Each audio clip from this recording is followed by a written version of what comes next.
This is a video for the German twist or the Old Norwegian type of cast on. It's a long tail kind of cast on. So the first thing that you're going to need to know is how to wrap your yarn in order to estimate your tail length. So you can take your yarn and put it around the needle that you're using and wrap it. I usually do around either 10 or 20 times depending on what our cast on number is going to be to find the best way to estimate it. Since I'm just going to do 20 stitches today, I've wrapped 10 around. If that's 10, then that's 20. And so that can be my tail, and I have enough to weave in afterwards. If you feel like you need to be a little bit more conservative, make that tail a little bit longer. But this is how we know where to start with our long tail cast on. From here, you can make a slip knot right here to make like a really solid kind of foundation for being able to do your cast on, or you can do just a twist with your needle, which I find easier to see in perspective. So we're going to switch to perspective to do the rest of this. I have my tail side closer to me and my side that goes to the ball of yarn on the back side.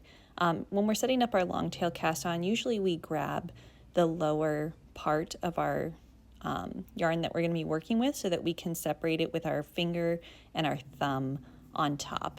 This is pretty standard for a long tail cast on. If you need any additional help figuring out this motion, I'll just kind of do it slow here.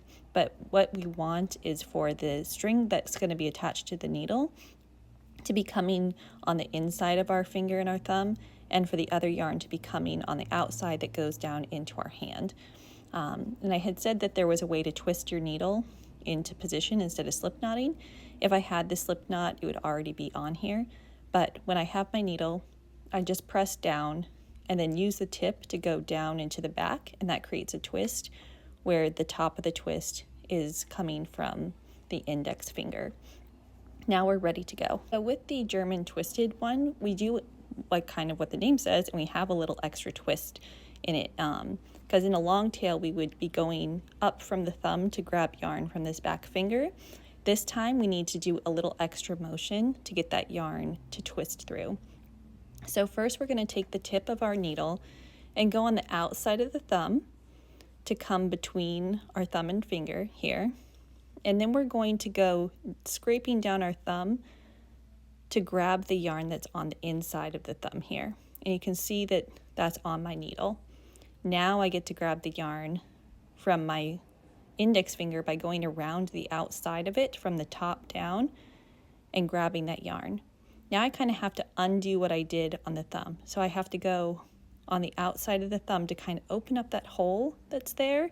So then I can scrape my needle up this time on my thumb and down between and back up the other side. And we're going to do this a few times, so don't worry if you didn't get it that time.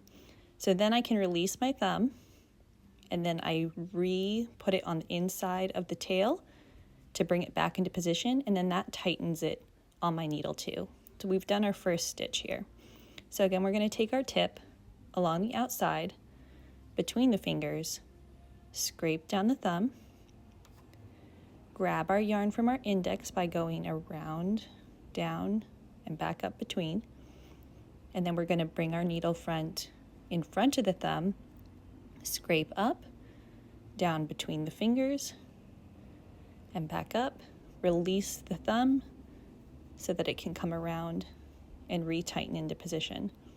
So we're going to come around, up, down, up, down, up, down, up, down, up, release, and tighten. Down, up, scrape down and up, grab the yarn here, come around to scrape back up, down, and around. Now when I'm getting into this, I'm thinking about the hole on my thumb as just something I need to bring the yarn from my index finger through. So a lot of times I'll just kind of bend my thumb forward a little bit to bring that around in. So if I start to do that, that's what that motion is.